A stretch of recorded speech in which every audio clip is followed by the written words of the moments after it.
What up, Pack? It's your boy FTW Hayabusa, and today's gameplay is going to be on Mission. Nothing too spectacular, just a little 36 and 7. But basically, what I wanted to cover in this video was basically moral code and COD gamers in general. We'd been in this game lobby for, I don't know, 2 or 3 matches or so. Our side isn't really talking, but in every match it's, oh, hey, some kind of ethnic slur, some kind of trash talking, and we're just kind of keeping it to ourselves. It kind of got to the point where, it not so much that you get, you know, angry at them. You kind of feel sad for him because it's like, you got this kid, especially like an 8 or 9 year old kid on the other side, and I don't know what kind of family upbringing he's had, but he's just saying some of the most uh, atrocious shit that could come out of a child's mouth you'd ever heard in your life. Or you got, punk 18, 19-year-old kids just talking smack. And that's not how the COD gaming community should be. We're all just on there trying to have a good time. I understand it's a competitive mood. Sometimes emotions take over, but sometimes, you shouldn't get mad at a player's skill. If he's that good, or that team is that good, it's because they have some kind of, you know, they have a mold, they have some kind of mold.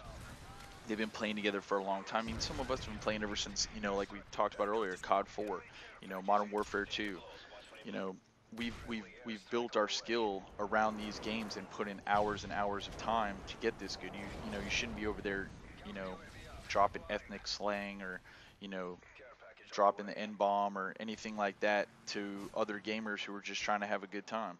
So where we were going with this was they just kept saying this stuff. So we were just like, screw it, dude. Hey, let's put on our try hard panties and let's just go to town. So what we did is we put on, some of the guys put on big kill streaks.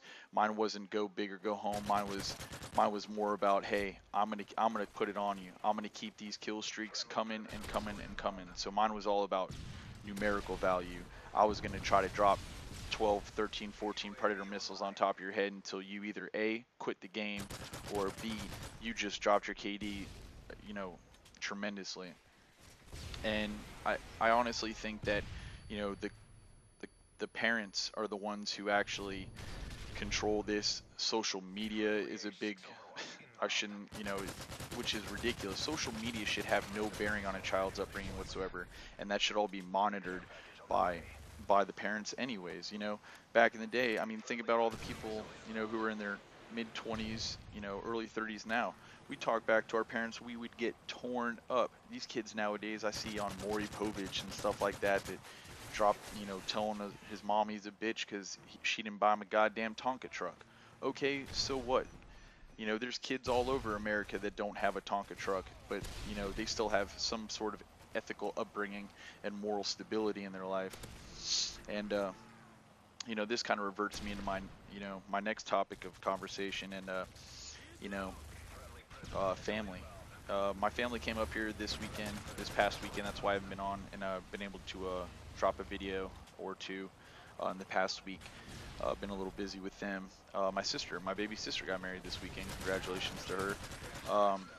You know, at first, she was in a bad relationship before. I mean, it wasn't horrible or anything, but just they got together so young in their life that when they started to get older and grow older together, that their views about certain things started to go in different directions, and she wanted to make a change in her life and get out of her hometown. So I let her come up here and live with me, and she liked it, and she started dating a guy, and just so happens he worked with me. Now at first, I got kind of defensive.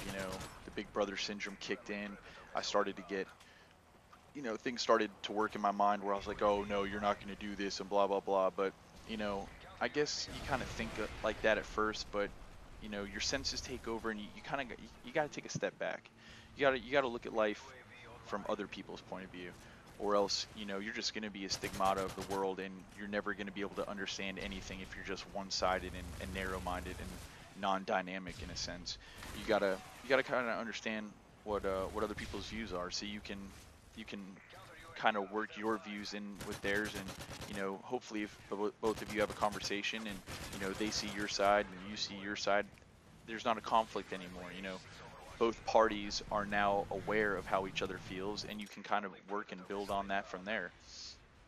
So, you know, I kind of told her, you know, that kind of made me uncomfortable at work, but you know what? In the end, um, I couldn't be more happier for her, you know.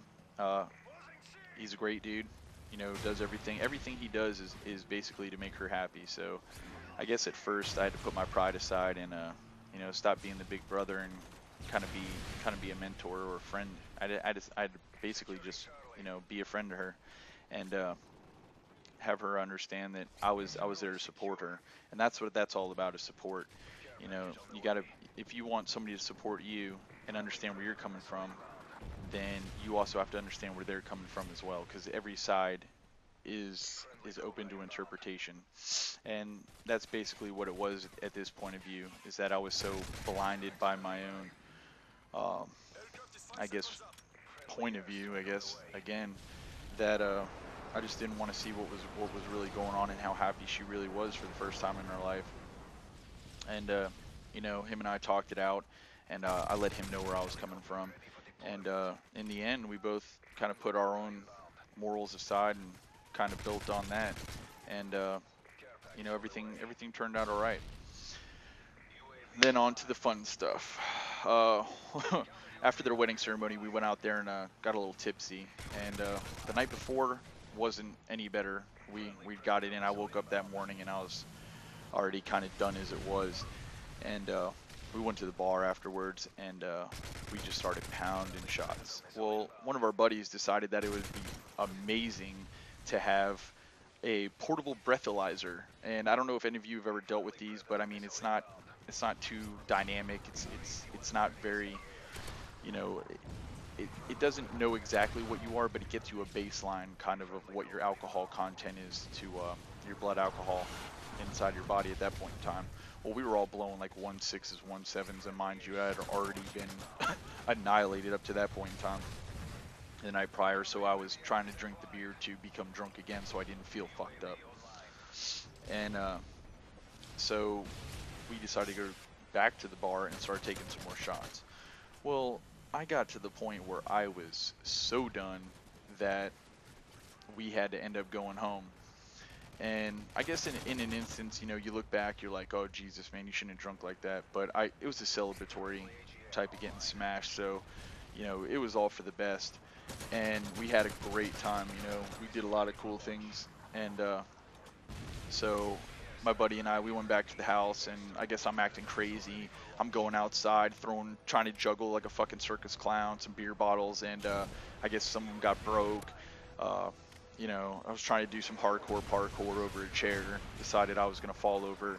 I also tried to break it down a little moonwalker style in the house, and I have laminate wood floors, and I guess I totally wrecked shop and ate shit on my face.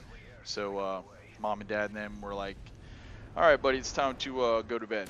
So I have 3 stories in my house. I moved up to the 2nd story, and I thought there was going to be a party there too. So we were in there, jumping off beds, doing whatever.